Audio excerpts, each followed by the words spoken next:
Hello, everybody, and welcome back to the Movie Crusaders, our latest episode of CineMasochism. With me, as always, is my co-host, Sean Waskrew. Sean, how you doing today? I would have done a whole lot better if we didn't have to go back and rewatch this damn film. Yeah, but no, that's what this is about. This movie is about torturing ourselves for your entertainment, hence the title CineMasochism. So Sean is just gonna have to learn to deal with it.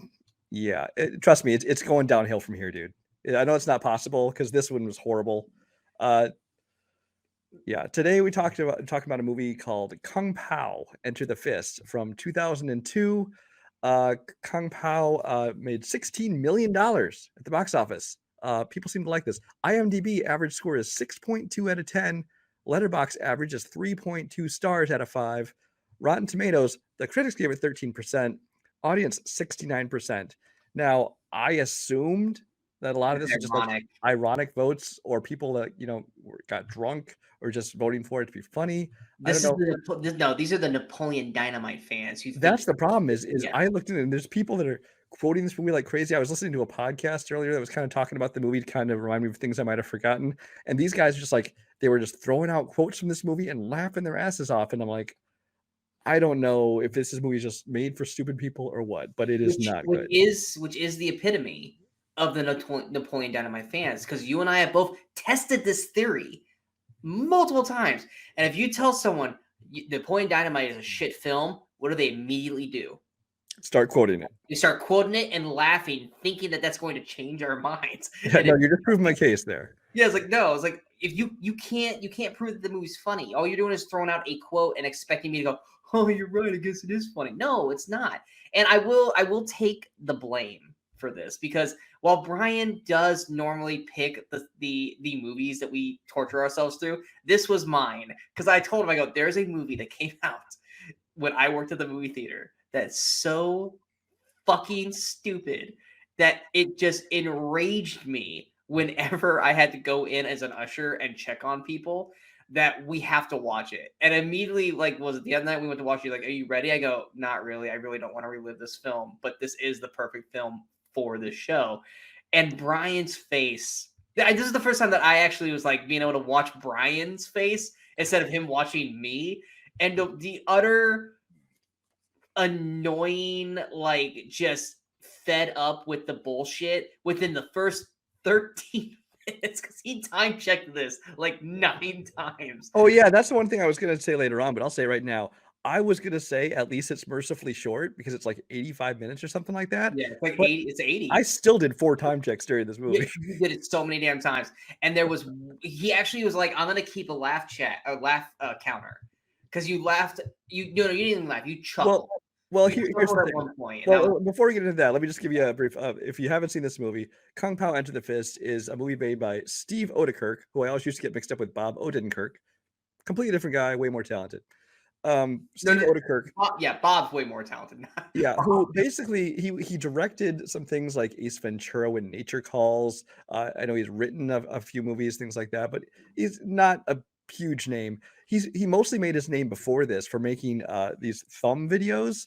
Like if you watch this movie and you see the little face on his tongue whenever he talks, he basically made entire videos. I think I don't know where they played because they weren't obviously in theaters. They might have been on TV or something. I know they came out like video cassette and things like that. Like Thumb Wars was like the Star Wars version. They had Thumbtanic, and it was basically just the whole movie Father. reenacted with his thumbs with the little faces on it. And they do that, and it had a real imaginative names like there was the in Thumb Wars there was the Thumbellion versus the Thumpire and exciting things like that. I think Luke Skywalker's name was Luke Ground Runner. Get it? Because Skywalker Ground Runner. Haha. This is the extent of this person's humor talent. But somehow, based on that, somebody gave him like $9 million to make this movie. I don't know why. But this movie is essentially all done by one guy. Essentially, Steve Odenkirk. He wrote it. He directed it. He dubs all of the voices except for one actress. Um, he basically inserts himself into this 70s martial arts film. It was two films. It's I two. think they used two films Yeah. together, but he basically has kind of put himself in this movie. Sometimes filming like separate shots of himself, like interacting. Other times they've like put like his head over the character's head. using rotoscoping or whatever at the time, to replace him with him. And then he just redubbed all the lines and thought it was the most hilarious movie in the world. It's not. Uh, this No. is the kind of thing that I think that like a 11-year-old kid would have fun doing by himself at home, putting on a video and like making in different voices for him, making him say different things, and think it's the most hilarious thing in the world. But it's like it's not funny at all. And nowadays, especially, I mean, this is like something somebody would do on YouTube, but it's like this is a 90-minute movie that people paid to see in a theater. And y'all made it 16 million for it. So 16. technically, it was a success. Technically. Yeah. And I despise all of you who watched this movie and thought this was good. This is such a shit film. It is. This may actually be the worst film I've ever seen. It's up there. It's in the running, and I've seen some shit. Trust me, I've seen some shit. So I'm glad that I brought you the pinnacle of bad movies, our second episode into this new show. So of course, the movie starts off. The stable point is whenever we watch movies from now, I go, is it better or worse than Kung Pao? And I think actually during the watching of this, I said Schindler's List was funnier than this movie. You did say that. I did say that. Like, damn. Because there was one moment, like in the very, very, very beginning, that you chuckled, and I was like, and you even tried to hide it. You were like, it was okay. So the movie opens up. You were there to laugh at it. The movie opens up. There's the legal disclaimer, basically saying that they've used this other footage from these other movies, and explaining what they're doing. But then it moves right into the opening of the movie where this couple and their baby are there, and these villains basically bust in and they kill the dad, and then they're going to kill the baby, but then of course the baby catches his arm, and then this Ally McBeal dancing baby level computer generation graphics has this whole big fight with this guy. But he ends up throwing it, so it starts rolling down the hill. It's rolling and rolling and rolling and rolling. It's like, this is stupid. And then this girl finds it and catches it, or picks it up. And I'm thinking, oh, she doesn't wonder where the family is. But then she says, oh, how cute. And then she rolls it back down the next hill. And I actually did that. That's where he's talking about. That's where I chuckled. And I said, you know what? I'm going to start keeping a laugh counter of like how many times I actually laughed in this movie. And so I put one down. I don't think I put another one down for the rest of the film. You didn't. You didn't. The only time you laughed was when we made the jokes. Oh yeah, we laughed at ourselves. I laughed at your jokes, things like that. But yeah, that counter never went up from there. Oh man. Yeah. So I mean, from there you go on to he grows up, and of course that's when Steve Odenkirk is playing him. He's apparently raised in the desert by rodents, things like this, and that's when it gets into he starts meeting up all these other characters, and like I said, every voice is dubbed by Steve Odenkirk, including the narrator, who basically just sounds like Triumph the Insult Dog. He's basically doing an impression of him as the narrator. That's the weird thing about this too, is that each one of his voices sounds like an impression of a character that we know. Like the love interest in the movie is Miss Piggy, and she basically keeps making pig noises the whole film. It's like why? Yeah. They would randomly quack or go wee wee wee, and we're supposed to laugh at that. And I'm just like, this is it's not funny. It's just dumb. And once I thought, am I just not in the right mood to watch a comedy? It's like, no, I like comedies. I like plenty of dumb comedies, but this isn't even comedy. It's just like making funny voices that might make a baby laugh, I suppose. But yeah, I don't know where it was going from there. Yeah, it's there's so many, and like I said this, like the main villain is like him doing his version of was it King Jong-il from Team America? Oh yeah. He's basically doing that voice, and then the funny thing about Odenkirk that I think we probably had the most like internal laugh at is that, oh god, who was it? It was Steve Bakula, and oh man, who was the other actor that he looked like? It was Steve Bakula and somebody Seth else. MacFarlane and Scott Seth Bakula. MacFarlane, yes. Yeah. And I told you, I go, I could see Seth MacFarlane doing this, but it actually working and being funny. Because here's the other thing too, is that there's a lot of jokes in this movie that are very Seth MacFarlane. Whereas like with Family Guy, they'll do the joke that goes entirely way too long, but that's the joke, is that it went way too long to the point where it wasn't funny anymore, but then it kicks up again at the end and makes it funny. there are so many moments in this movie where the joke should have died 10 seconds in, and we are now a minute to a minute and a half in, and this joke is still going, and it stopped being funny 10 seconds in. Oh, there were several times. It would even be the simplest thing, but they would just like drag it out like 20 seconds longer. And I think it's just to pad out the running time. Because like I said, it's like 80 minutes long, 85 minutes long. But even that was stretching it because these scenes, every joke, they just drag it out because it's like, well, if we don't do that, it's only gonna be an hour long. There was one point, I think I said it was like, they've used this clip like 4 times already. Oh, they repeated a lot of shots. Yeah. You're like, well, yeah, they have to do that, or it's only going to be an hour-long movie.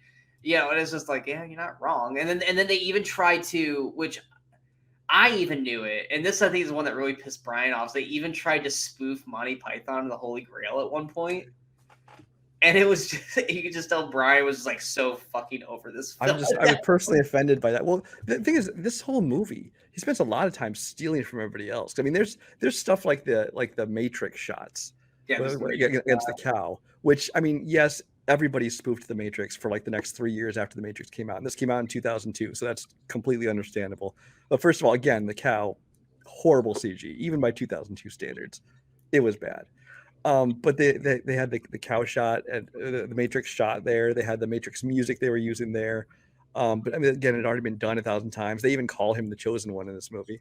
You had he did his he had his like basically rodent style attack of martial arts where you go and like shred their clothes and gnaw on them and stuff. That had been done 4 years earlier in Basketball with Squeak's hamster style. I'm sorry, Orgasmo, but with Dean Baccar, the same guy who played Squeak, doing his hamster style martial arts. So he stole that joke. There's at one point there's like this Mufasa type thing that appears in the clouds. Oh my god, the Mufasa! To give him his advice, and then he ends with "This is CNN" because James Earl Jones also did the voice of that. Hey, guess what? Simpsons did that like 10 years earlier. They'd already used the exact same joke. Yeah, Simpsons did it, but it's the whole movie. But then when it got to the Holy Grail part, it was the scene where Lancelot is like running towards the castle. He's far away, and then they show the people at the castle. Then they go back to him. He's just as far away, still running. Just far away, still running. It's like it's taking him forever to run up there. And then suddenly he's there in their face. And this just completely copied that shot. And it's like, well, you're not doing anything new with it. You're just copying it. That's all you've done with it. And so it's not funny if it's just stolen. Yeah, there's this movie. I just, that's why I feel like every positive thing about this is ironic. Because it's like, who actually thought this was entertaining? And what's next is that we know people who thought this was entertaining. And it's like, were you guys being funny? Because you guys don't normally, if you are, you're not funny. But it's just like, that's 69% on Rotten. That can't be real. Well, I will say at several points in the movie, I went to Sean and I said, 2.5 stars, Sean.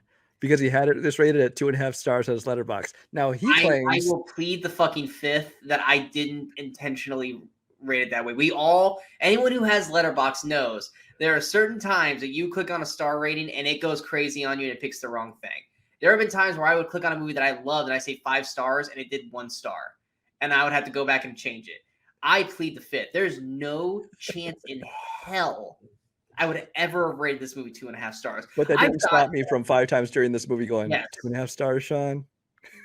Yes, it's no. There's no chance in hell I would have rated this 2.5 stars.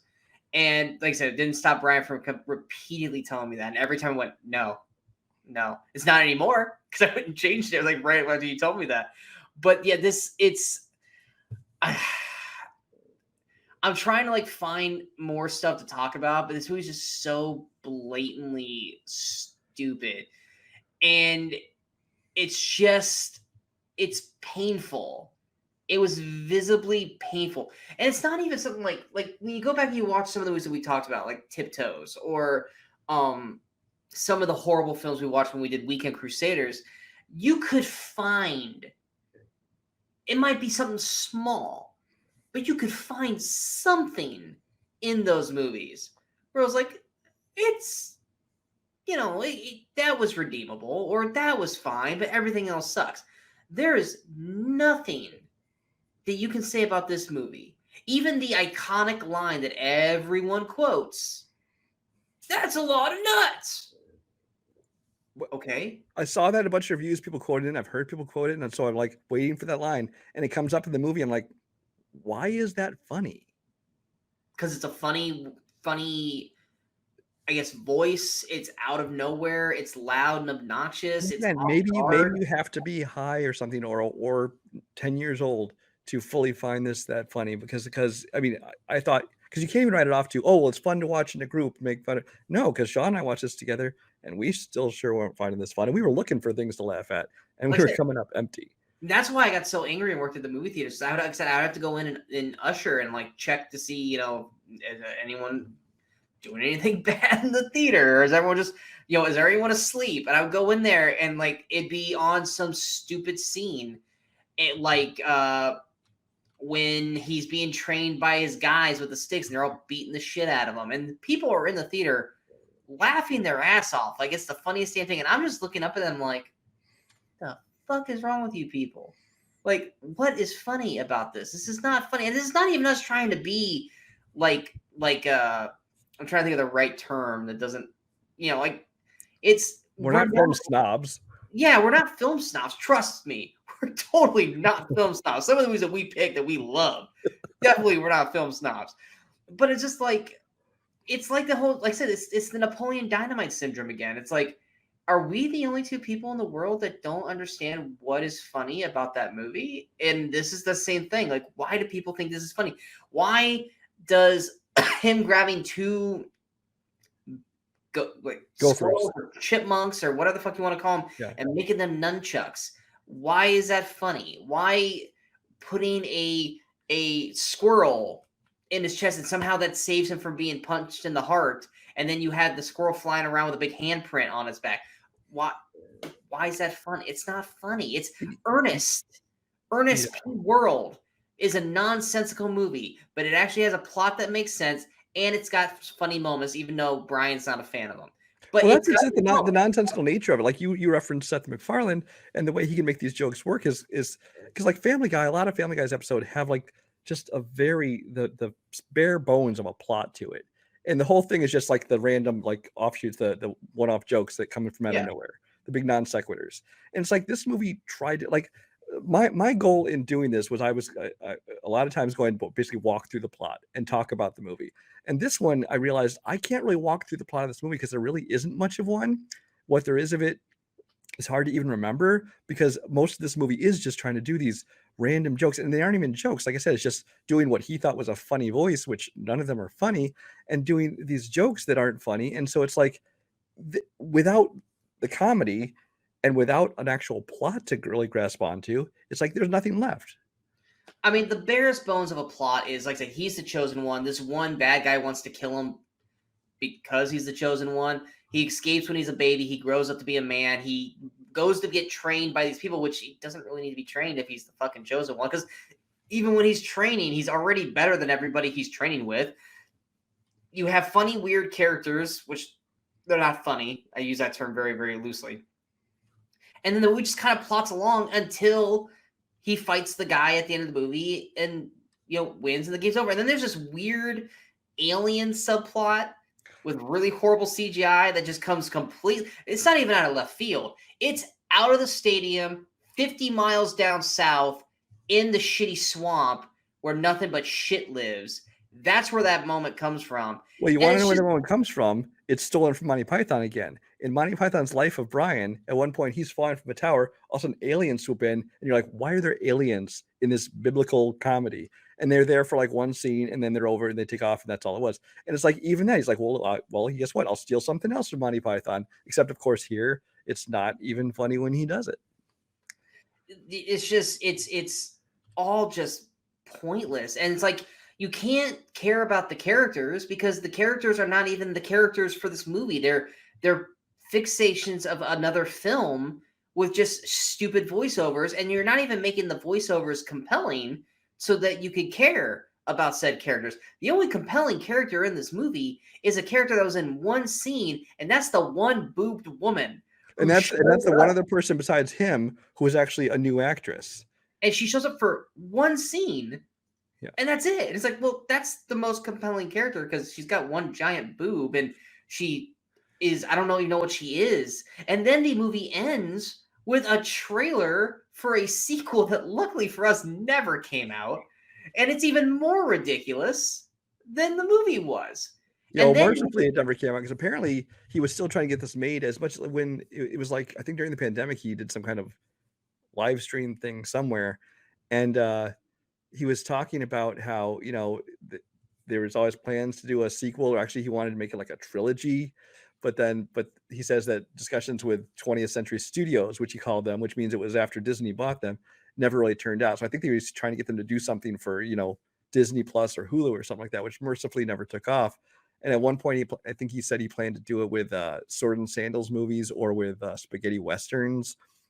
And it's just like, I honestly, the one good thing is that I think that now, since the advent of YouTube and things, and you know, these short form internet comedy videos, yeah. I think something like this would never make it today. Wouldn't get made today. No, because I Because mean, why you would they need make a a whole better movie version when of people are doing the same thing and far better yeah. online? I mean, deep fake in its own right does Yeah. anything better than what he did. And you can say, oh, it's of the times. No, it's not of the times because I guarantee you, if they gave Odenkirk the money to do a second film, he's going to make it look exactly like Kung Pao because then it's not Kung Pao then. Well, that's just it. You can't see the money because, like I said, the effects, even for the time, were not well done. So it's like, where did he spend $9 million? We figured it had to be, you know, whatever rights it cost to use the original films. Yeah, it was the And then right they decided to put in a bunch of music like Sir Mix-a-Lot, I like Big Butts and Yeah, Can't Touch This, and the rights to the music, which these songs again were 10 years past their prime. So more than everything he grasped onto was like so outdated already. But I mean, but even if you gave him a budget, like you said, he'd probably try out the same crap because like the deep fake thing is something that Trey Parker and Matt Stone are really latching on to. They bought this whole deep fake company and they did some short, like they did it online. They had a YouTube channel that was doing it with Donald Trump as this funny character. And it was kind of amusing, but now apparently they're planning on making like whole movies using deep fake technology. And in the hands of someone talented like that, I bet they'll be hilarious. But even if you gave Steve Odenkirk that kind of money, he's still going to churn out crap. Yeah, because I mean, and then at the very, very end, like when the credits started to roll, you know, Brown was like, "Oh, thank God, it's over." And it's like, "Oh no, now we get to watch how he made this movie." And while I guess you want to call it interesting because you're like, "How did you know?" Okay, I see how he did it. It still looks cheap as shit. It's like now, like you said at the beginning, like if an 11-year-old did this, it's like something. Now, if 11-year-old child, you know, pulled this thing out, I'd be like, "Dude, good job," because you're 11. This isn't easy. And Good nowadays, for you probably you. would find 11 years old doing No, this the on 11-year-old would blow them out of the fucking water because they know how to use this technology better than, you know, Yeah. someone Steve Odenkirk's age. Like an 11-year-old would make this movie actually look compelling and stuff, except for maybe he wouldn't have, you know, no, he'd have the same crappy ass dialogue because it's 11-year-old. He used fart, poopy, pee pee. You know, he'd use like that kind of terminology. I'm really giving an 11-year-old no credit in terms of their dialogue, but it would still probably be on the same equivalence of Kung Pao, but it would probably be shot way fucking better. But it's just, yeah, there's so much in this movie because I remember because I was telling Brian, I was like, yes, I've seen this film, and then part of me was like, have I seen this whole movie, or have I just seen the parts I've seen from working at the movie theater? Because I remember the triangles, like the little pyramid thing. things, yeah. Yeah, I remember seeing the montage for that and the fighting, and I obviously remember the baby part because it's the beginning of the movie. But like, I didn't remember the alien thing. I didn't remember the Monty Python thing at all. Like, there's a lot of this movie that I didn't remember, and I think a lot of it is either A, because I repressed it because it's so awful, or B, I never actually did watch this movie from beginning to end. And it's just those, like, you know, I probably saw maybe a quarter to 40% of this movie while working at the theater and having to go in and check and do stuff with it. But it's one of those movies that's just like, I don't want to go this far with it, but it's like the downfall of society. That people find this movie funny. Well, this basically makes me lose my faith in humanity. It's like just now I was looking something up for it real quick and putting Kung Pao in Google, and this movie on its Google ratings, out of 136 ratings, is an average of 4.7. Like 90% of them are 5-star ratings out of 5 stars. And it's like, these are the same people now, and that's why I'm saying it's ironic that 69%. well, if I read the first interview, let's read the first paragraph of this interview. This first review that pops up says, "An absolute masterpiece, my all-time favorite movie, rivals the works of John Carpenter, Stanley Kubrick, and Peter Jackson. It has the intelligence of Parasite, the action of Pulp Fiction, the depth of Dark Room and the Dream." So clearly, they're trying to be funny, but at the same time, it's like somebody spent $16 million on this thing. Yeah, this is the same people that go and like review bomb movies because they're a DC fan and they don't want Marvel to do good, or vice versa, or the latest episode of The Last of Us, was about a gay couple, so now everyone wants to review bomb it because they don't like watching gay couple. Which, hello, the dude was gay in the video game. People, chill the fuck out. But it's the same kind of people like that. Was like, oh, let's be ironic and let's give this movie good reviews and make people watch it, and like, oh, it's a big joke they had to watch a shitty fucking film. But it's that's why it's like when Brian told me, he's like, because that was the big argument that you and I had before we watched this, because I was like, we're gonna watch Kung Pao. You're like, dude, I don't know. It's like, it's getting good reviews. I go, no, it's not. I go, trust me, they're not true. You're like, I don't know, man. It's a 69% on Rotten. I go, no, I'm telling you right now. Don't believe it. It's fake. It's fake news. It's like, well, there's still people we know that have like 4-star reviews on Letterboxd. I know. And then I was like, look, I go, watch the trailer. If you believe that this movie is actually going to be good by watching the trailer, I'll shut up about it. We'll pick something else. And which is like, if you watched last week's episode, or the first episode of CineMasochism, I was like, we know what we're going to talk about. You're like, no, we don't. And I was like, yes, we do. Like, that was us still arguing about the movie then.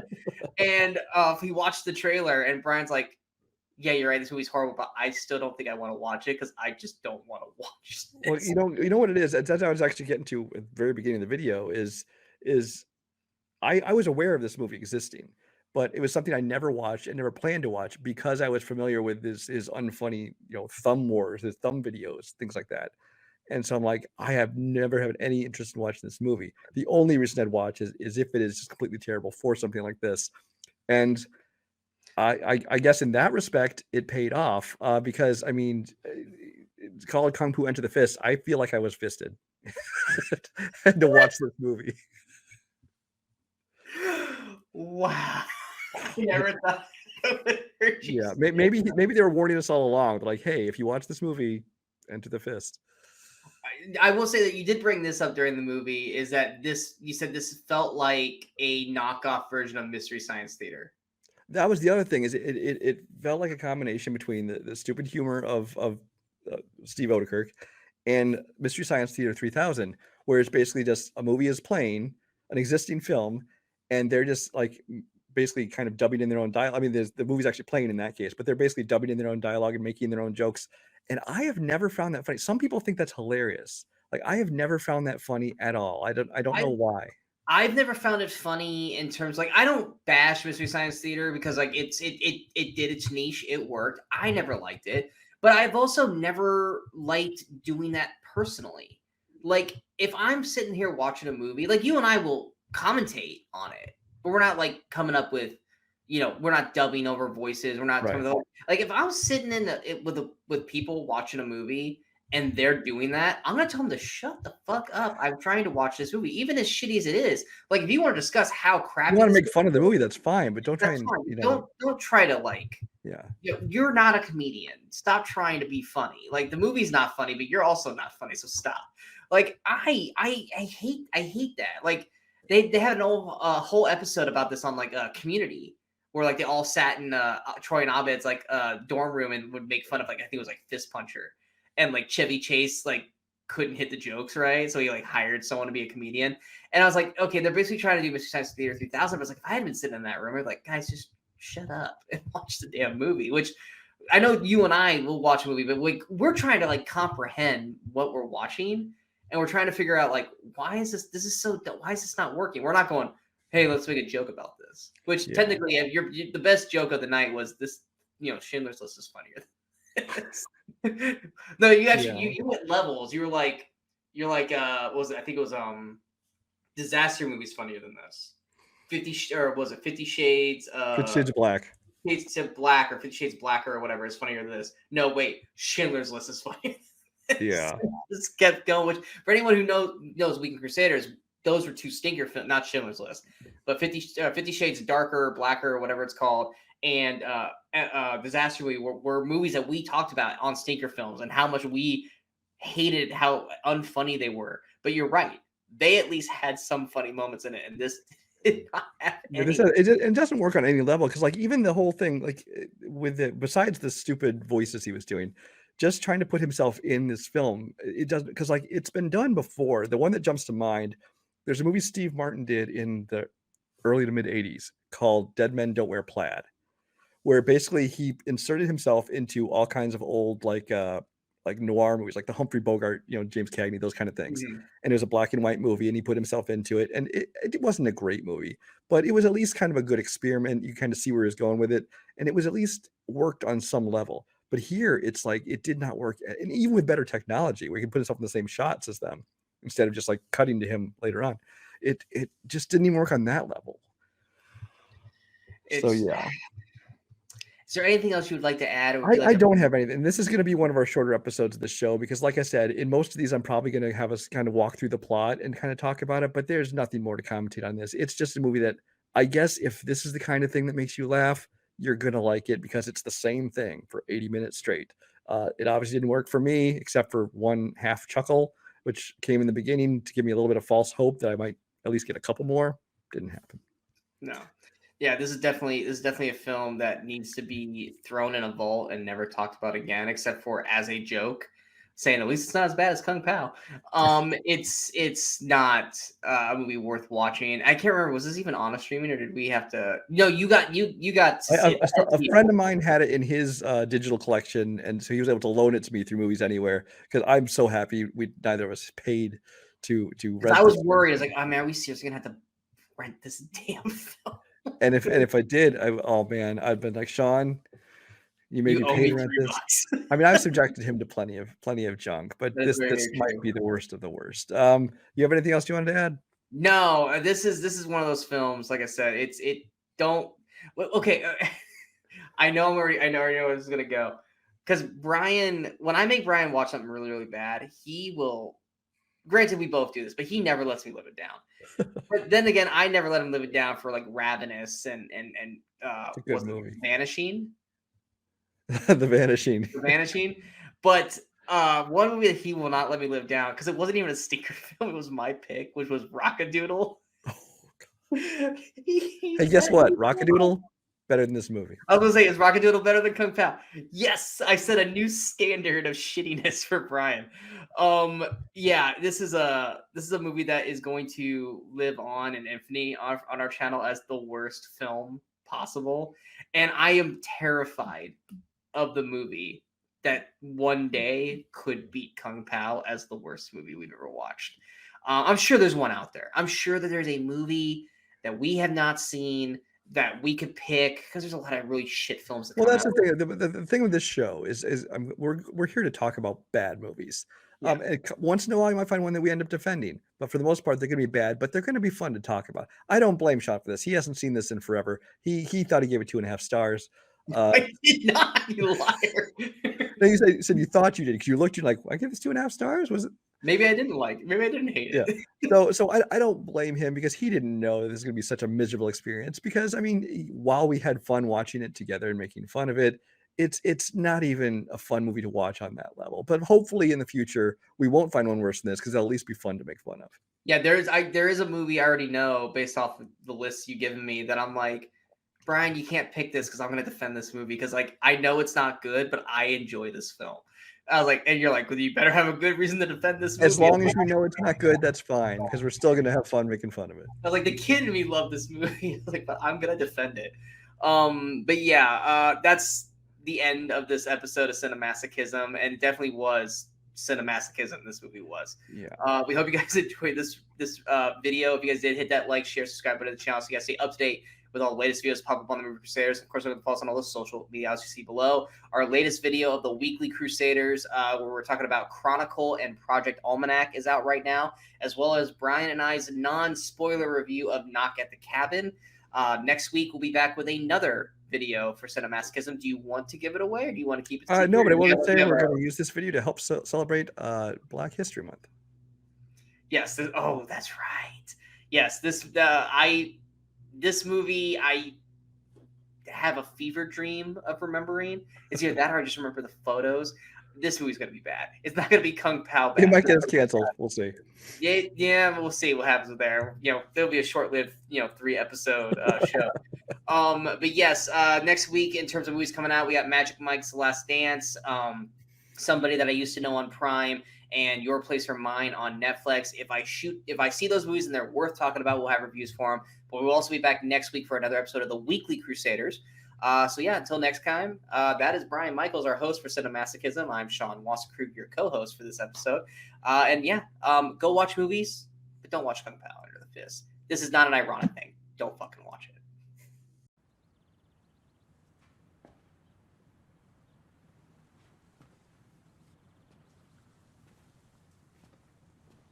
You're still here. It's over. Go home.